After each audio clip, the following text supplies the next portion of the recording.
Today on episode 250 of the Teaching in Higher Ed podcast, Bonnie and I celebrate 1 million downloads. Produced by Innovate Learning, maximizing human potential.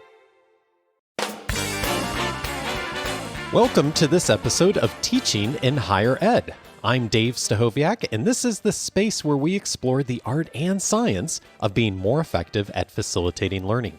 We also share ways to improve our productivity approaches so we can have more peace in our lives and be even more present for our students.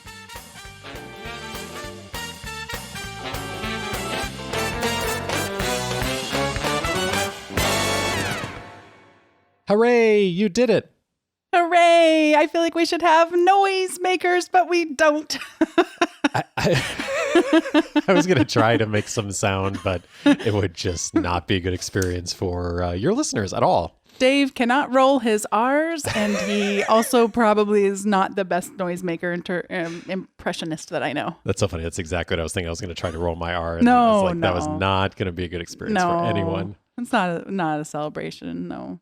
Well, I am so excited for you. 250 episodes, and it just so happened that we crossed the 1 million downloads mark just within the last week or so, right? Yes, as of this recording. So this is data as of 3/15. So March 15th, it was 1,012,971 downloads. But today's a new day because we're recording the day after that. So it's probably even gone up from there. It's amazing. I just think about all the people around the world that we've both been able to be connected with through both of our podcasts. What a wild ride. I was telling someone yesterday that I was interviewing, though, because he says, wow, you and your husband really were in this before podcasting was big. And I was like, yeah, we've lasted all the way to where it's just ironic. Like, of course you have a podcast. Everyone has one. Yeah, it is funny. Yeah, it is an incredible number. One of the great joys that I have in life, Bonnie, for both of us is whenever we get an email or a call from someone that says, you owe us more money because you have exceeded the server load for your traffic or bandwidth. As much as I don't love to hand over more money, I am thrilled to do that because it is a wonderful problem to have for us to have so many people who have put your trust in Bonnie to be of influence in your work and to inspire students. So we're so grateful, and we're going to celebrate today.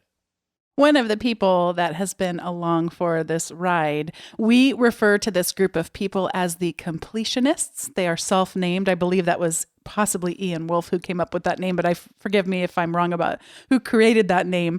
But just people who have listened to all of the episodes that are out there in the world. And Linda Oakleaf is such a special person to me. She's been just encouraging me all along the way. She's a real integral part of the Slack channel. And so And she's a Cubs fan. Oh, I did not remember. You missed the most important thing. So she is called in to celebrate. And what I love about Linda's message is she just is so authentic in marking this moment with us. And also as she describes the episode that meant a lot to her, I love that she describes it in such an iterative way because it's like she's not done with it yet in terms of the lessons that can be drawn and just that playful experimentation that we can be doing in our teaching. So here is a message from Linda Oakleaf. I want to say congratulations. It's kind of amazing to think about 1 million downloads, that even some small fraction of the folks who've been listening to your podcast made changes to what they do. It means that you and your amazing guests have made some real impact maybe on college teaching in the United States and beyond. My 1 in a Million episode is episode 183 with Robin DeRosa. You all were talking about the importance of feedback that's meaningful for students. And so I thought about that a lot and actually changed some of the way that I do drafts. I had always put more effort into comments for drafts than on the final piece. But I actually changed how I grade. Grades are extrinsic and problematic, but they work sometimes as motivator. So I changed it so that my final grade was entirely based on whether or not they implemented what I asked them to do.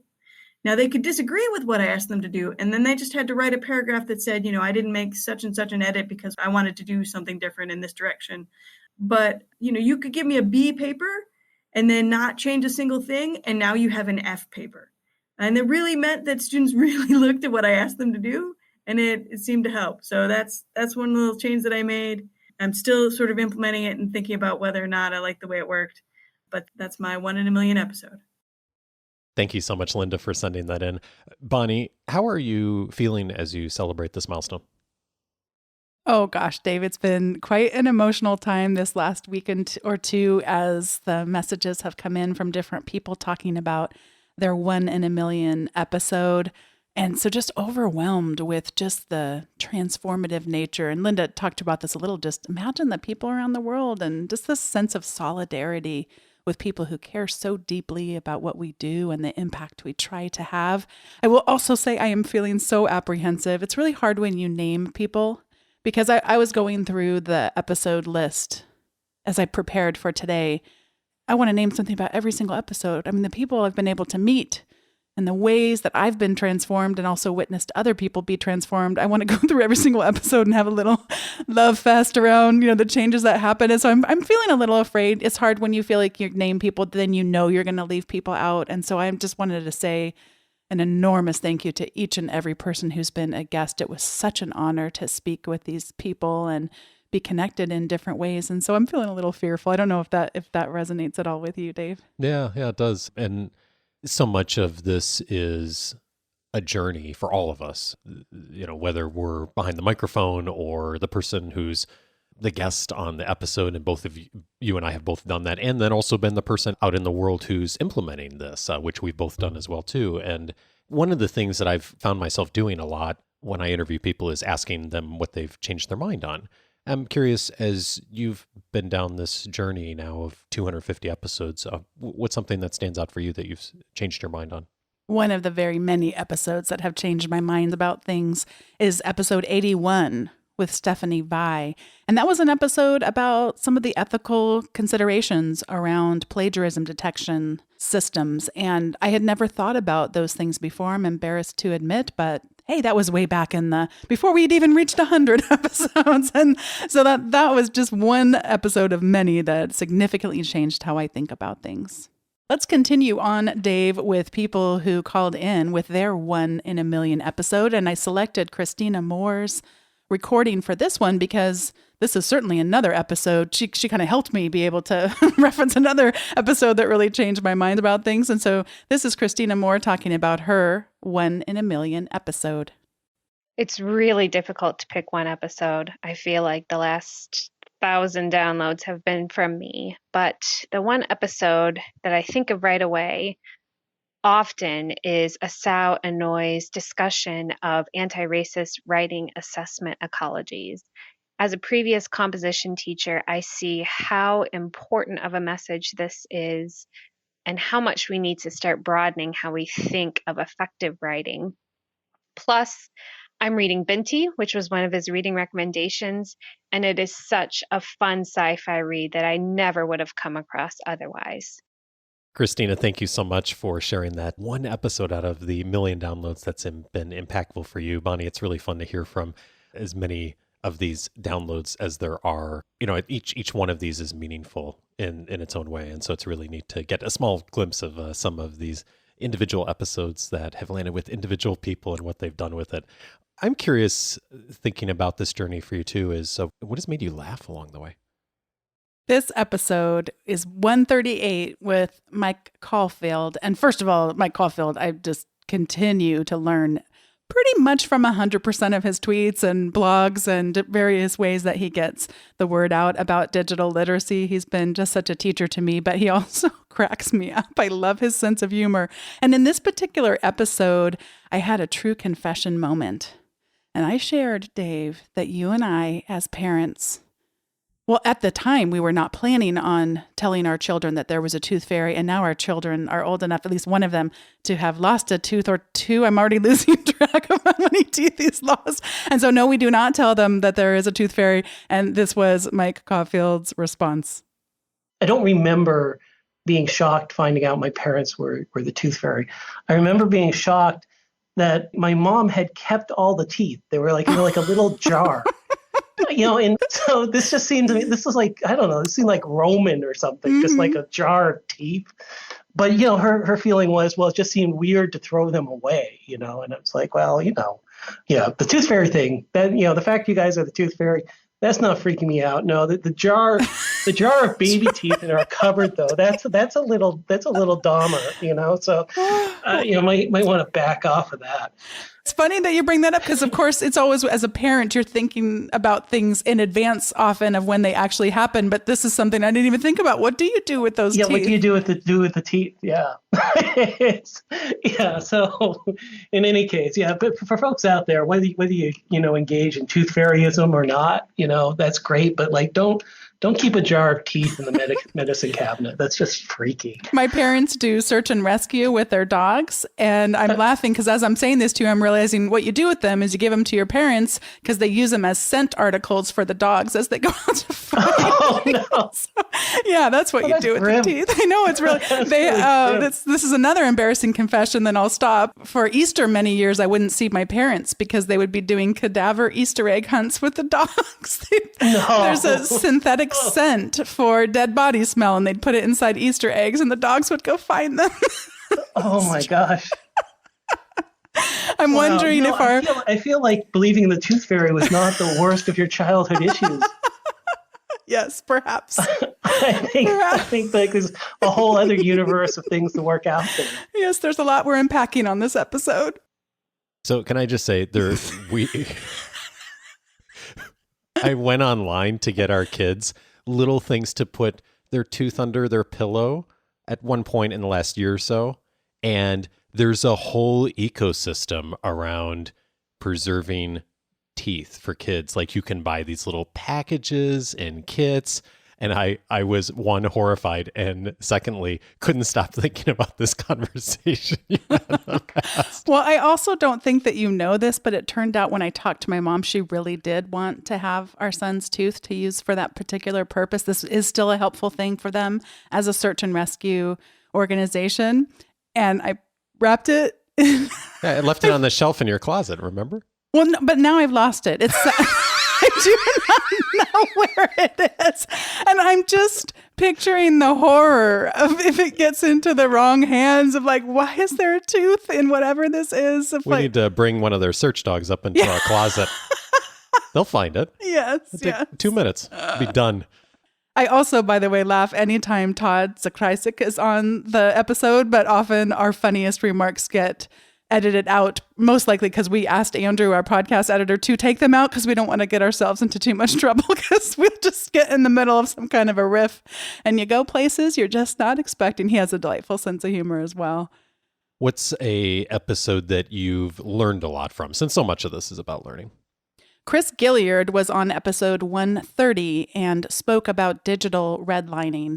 And in a way that provided such a foundation for me. I had read some of his articles, but just getting to speak with him one-on-one was a tremendous learning experience. And then also just it's interesting how when you come across a person, you're able to go then and discover other people who are also researching and interested in those same subjects. And so I learned so much from him and of course from so many others as well. How about, and I think I know what you'll probably say, embarrassing moment from the podcast over the last 250 episodes?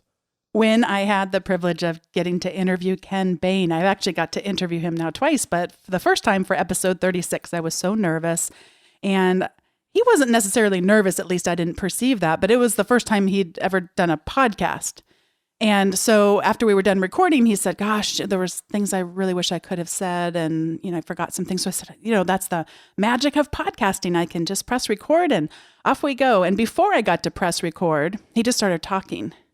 And he's naming these names I'm not familiar with. And he's talking about Eric Mazur. I didn't know who that was. And the Minerva Prize. And I'm typing as fast as my little typing fingers will let me go. And then I explained to him that I was going to press record again and that would be able to get spliced into the interview. And so off we went.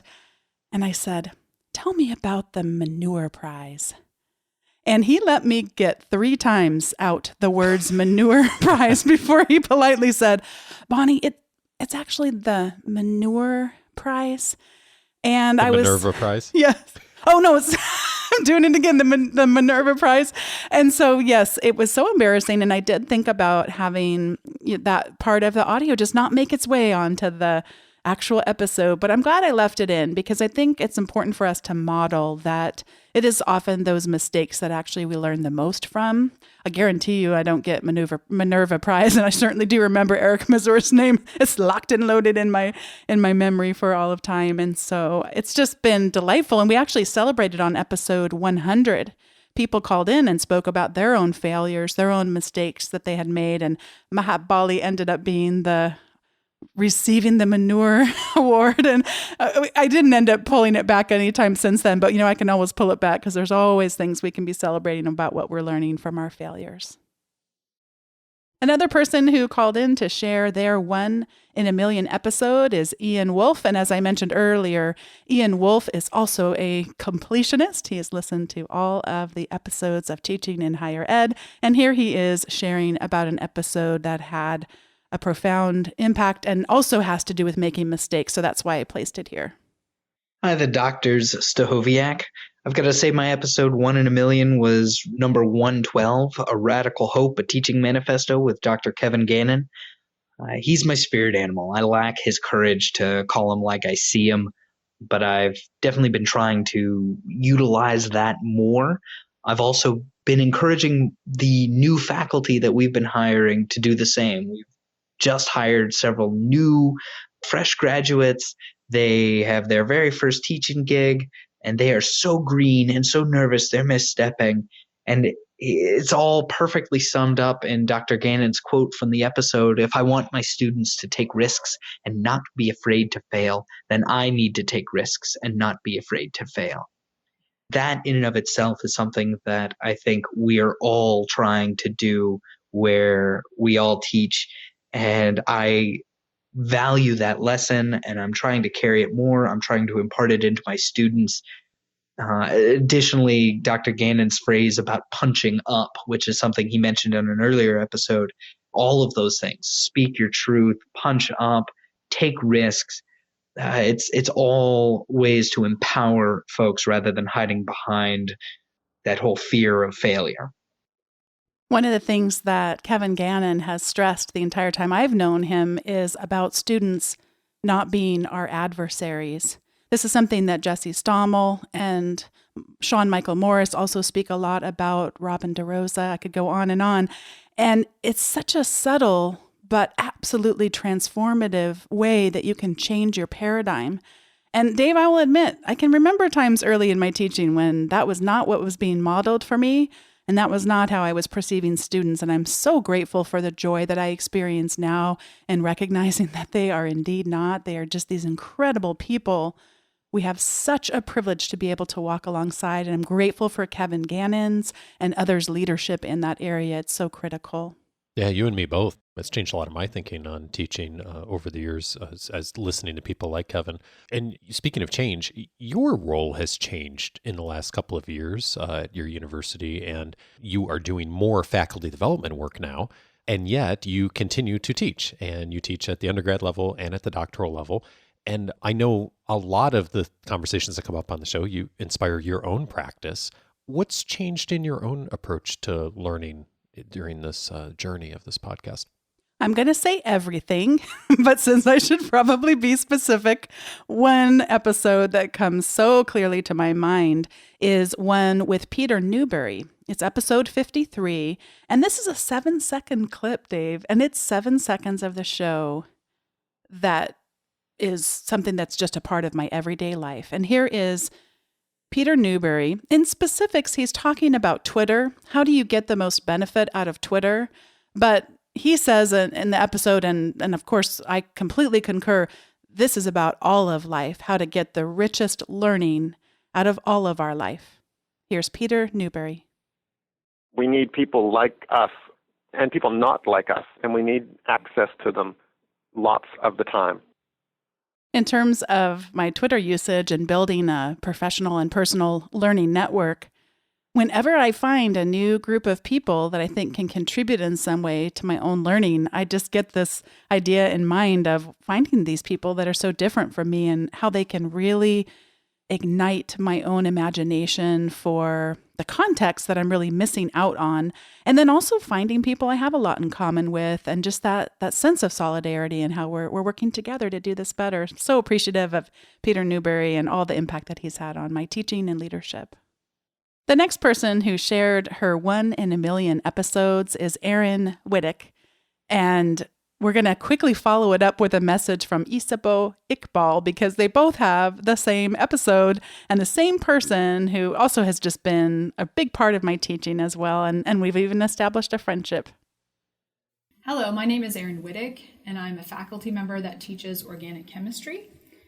The episode that had the most profound impact on me was Pooja Argawal, episode 94, where she talked about retrieval practice. It was the first time I really learned about the science behind learning, and not just the science, but also the practice. So how we actually model and implement the science of learning in our own classrooms. It really kind of spurred me on to learn more about the science of learning, and it has profoundly changed the way that I teach. I now model and teach effective learning practices in the classroom on a regular basis.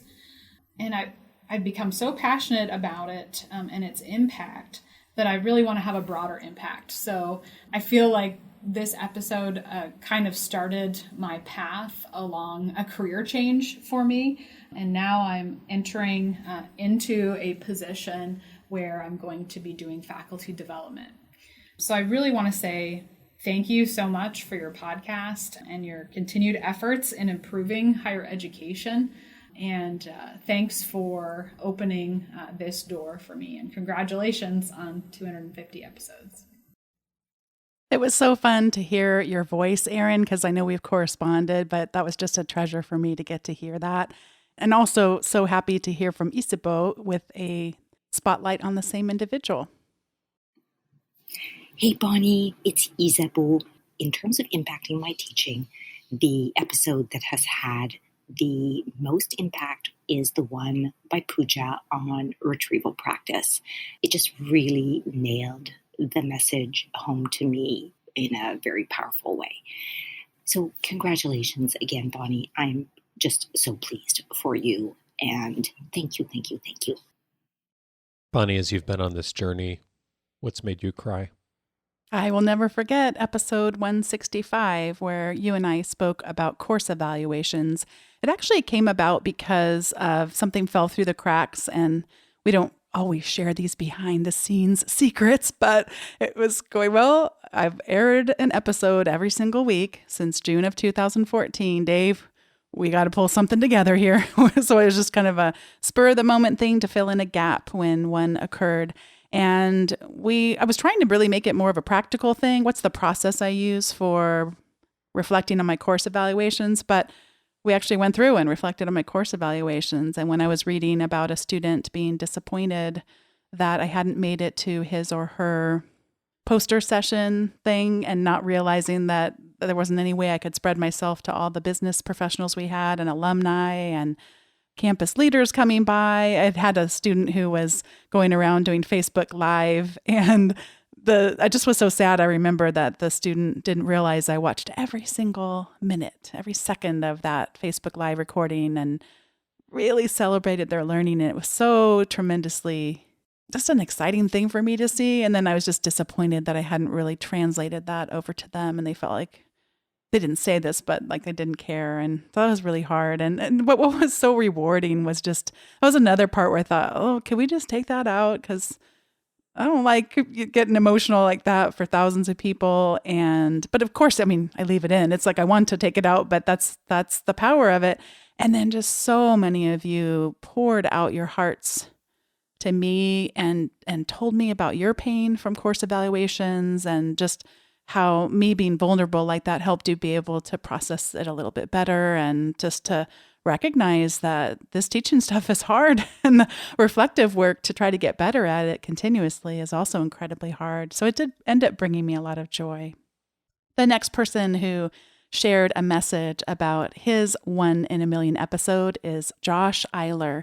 And Josh Eiler has also been another one of those people who's been around from almost the very beginning, down in the less than 20 episodes range of things. And he's been back a number of times. I still think so fondly of the episode we did on the lessons about teaching that Pixar movies have in them. That's a really fun episode for me. And then getting to talk to him about his book on how humans learn, and to think about the journey that was for him. And the book coming out was just a fun thing to get to celebrate for him and also to get to learn from him. And Josh is going to share about his 1 in a Million episode here. Hi, Bonnie. It's Josh Eiler, and I want to say that my 1 in a Million episode is the recent episode on Teaching with Compassion with Peter Kaufman. That episode was filled with such hope and humanity, and I left it being feeling inspired and with the intention of learning from Peter's life and example as a teacher and a human being. So I appreciate that episode very much, and I've returned to it time and time again since I first listened to it. Thanks for all you do, Bonnie. I remember being on Twitter, and Dave, you came into the room, and you left the room at one moment and you came back, and I was just bawling. And you said, "Yeah, I remember that." I just left the room for a second. What happened? What just happened? And I said, I just came across this person, and I'm just enthralled with his life and his work. And Peter had written a book about teaching with compassion, and I knew I wanted to have him on the show, and I knew that it was going to be incredibly difficult for him, let alone, I mean, yes, for me, but for him as well. He had been diagnosed with terminal cancer, and it was one of those conversations, how do you do this? And we had just a wonderful correspondence. He did want to come on the show, and he did want to share.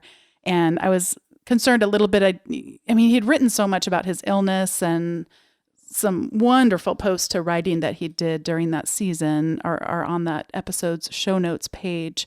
And he came on, and just what a wonderful man, what a gifted teacher. And every time I think about him, I just get so sad that he's no longer with us.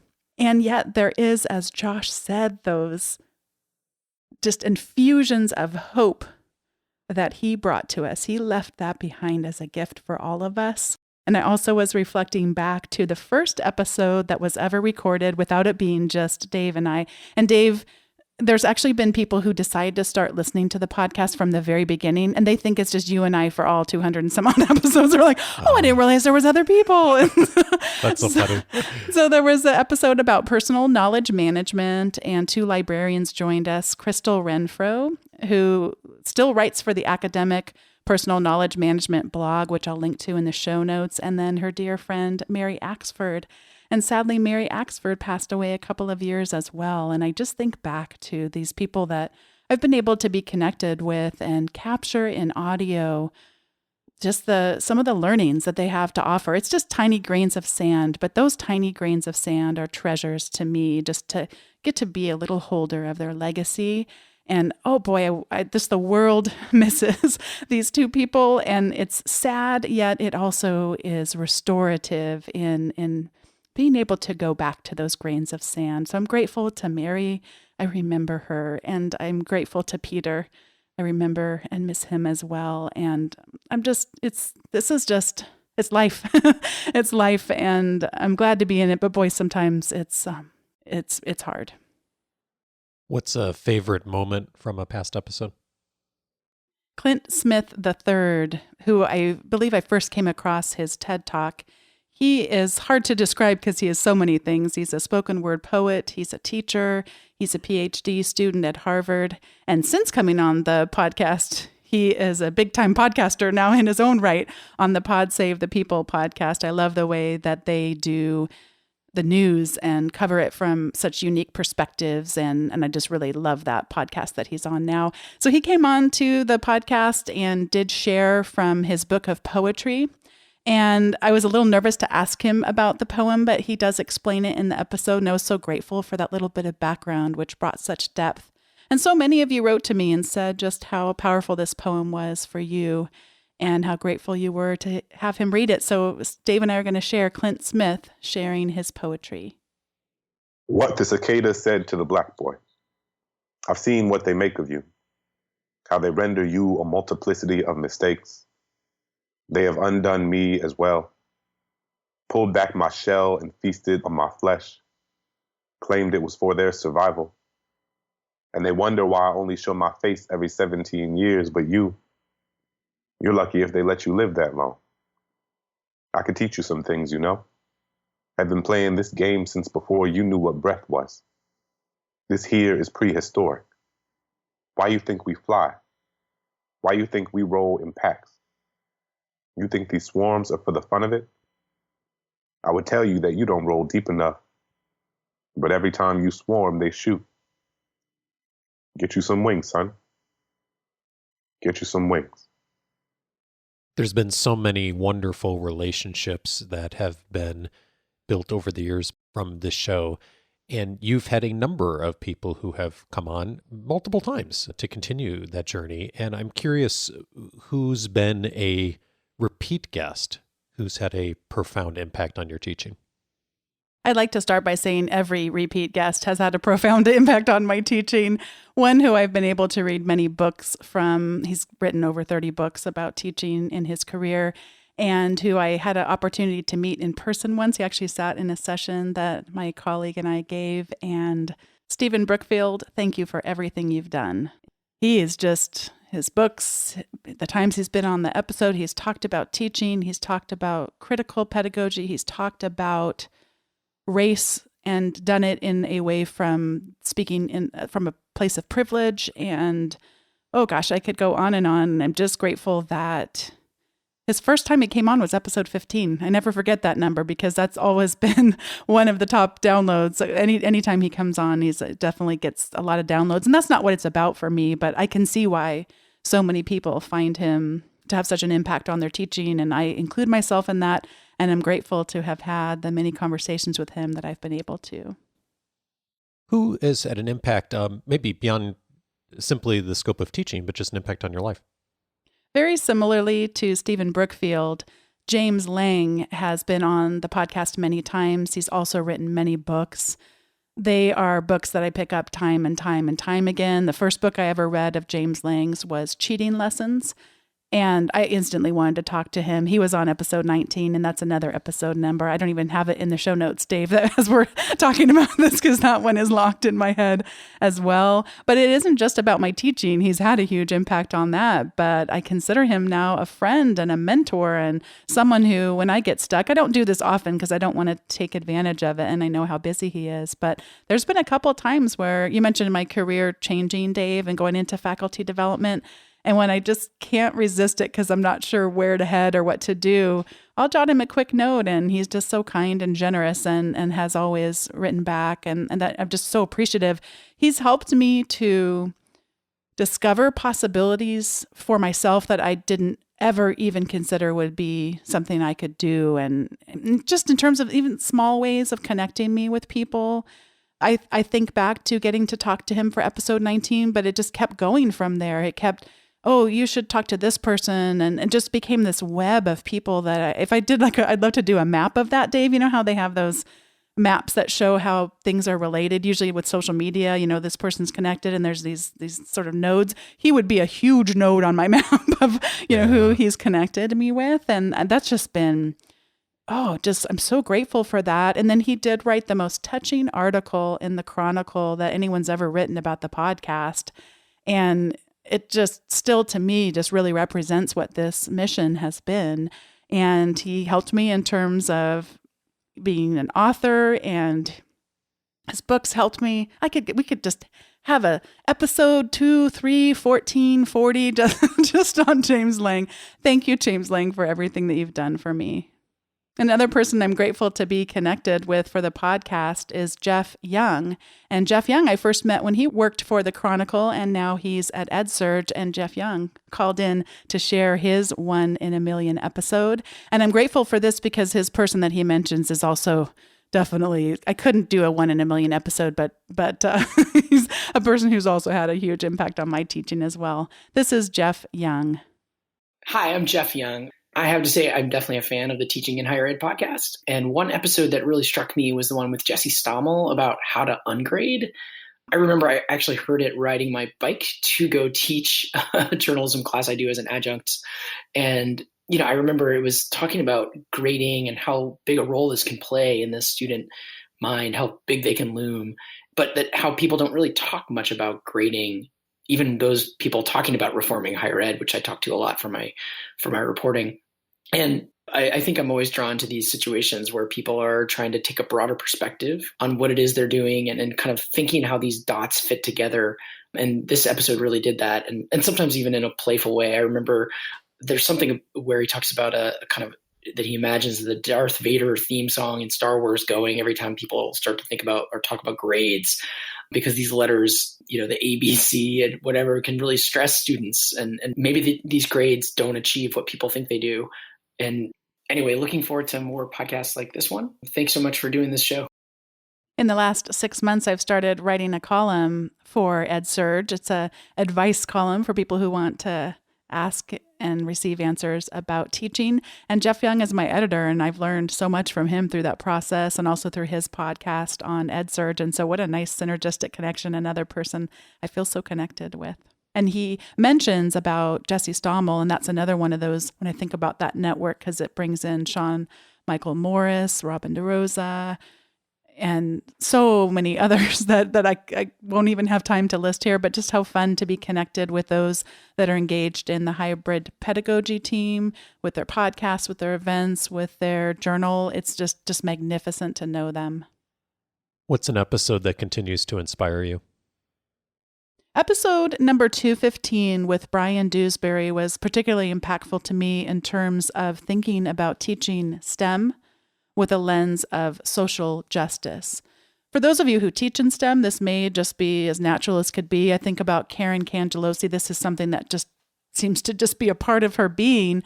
But for me, I never had teachers like that. And I didn't grow up with just that sense of the connection between the sciences and our sense of mission and purpose. And we recently actually had on, I was tempted to do this one as well, but I felt like it would be too much the recency effect. But the group talking about the solar suitcases and just how they're teaching the students to make these things and then go out and help in different communities.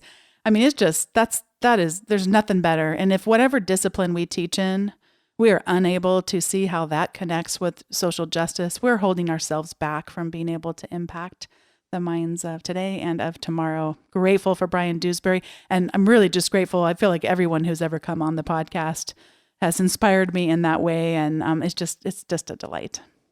It wouldn't be an episode of Teaching in Higher Ed if we didn't end with some recommendations. So what are you thinking about right now, Bonnie, in the context of all these episodes that you'd like to recommend? Earlier in the episode, I mentioned Crystal Renfro, and she is the librarian who I was talking about, came on to the first episode that wasn't just Dave and I. And I wanted to recommend her academic PKM blog. She did decide to keep going with it even after Mary's passing. They had written together for so many years. And one of my favorite parts about the blog are the link roundups. They're so much fun because they're kind of this eclectic collection of things, just like the recommendation segment. And one of the things she recommended recently on the links roundup was Noisily, Noisli, and it is a white noise maker. And you can click on if you're trying to do it to relax or to be productive. And then there's different things that you can click on to generate different types of white noise, whether it's birds or rain or waterfalls. And that's a great one. That's a really, really great one. So I'd suggest that you go check out Academic PKM, subscribe to it so you get all those great link roundups and specifically Noisily. And Dave, what do you have to recommend today? I have two recommendations. One of them, I was just thinking about a reference to Twitter earlier in the conversation. We didn't hear from everyone, of course, and I think there's probably more folks out there who have had the 1 in a million moment or maybe moments from the show. And I would just make the invitation that if you have heard something on the show in the last few years that's been helpful or useful to you in some way, I think it'd be wonderful for folks to reach out to you on Twitter, Bonnie, and let you know as this episode airs. And your Twitter ID is Bonnie208, no E in that, Bonnie. And the other thing that's getting me thinking of is my second recommendation, which is episode 208. There's I don't know if danger is the right word, but I think sometimes we hear something in isolation, like this episode, of a lot of successes and a lot of learning and a lot of relationships that have been built. And I think there's the tendency for all of us to zero in on that, and we see all these wonderful successes and these great stories and forget that there's always challenge along the road and the journeys too. And I love what you did on episode 208. I can't remember if that was the last time we did an episode together, or I think maybe it was. It might be. I love what you did with that episode, and we did, of having a conversation about your career journey and some of the highlights, but also some of the struggles along the way. And for those who are at that place, as we all are in our careers, and we all will be again, I'm sure, I know I go through these times too, of difficulty and of fear and of feeling like we don't know what's next. Episode 208, I think, is a wonderful place to start. So if you're just listening for the first time or just started listening recently, I'd really invite you to go back to that episode, because there's so many wonderful things there. Thank you so much for listening. And if you're just joining recently, we hope you'll engage with us also on the website to get an article from Bonnie every week, and also the show notes for every episode. Just go to teachinginhighered.com/subscribe. Dave, really want to take this time also to say thank you to you. You're my best friend, my partner. Aww. I'm so glad we're in this life together. And I'm also glad that you nudged me into this podcast. This is either all your fault or all to your credit. It has been so much fun. Thank you so much for the privilege to be a tiny part. It's a joy. I listen to I'm a completionist too, actually. I've listened to every episode, and it is, I learn something in my own work every time. Thank you. We'll see you next time, everyone. Episode 251. We're just going to keep on going. Here we go. See you then.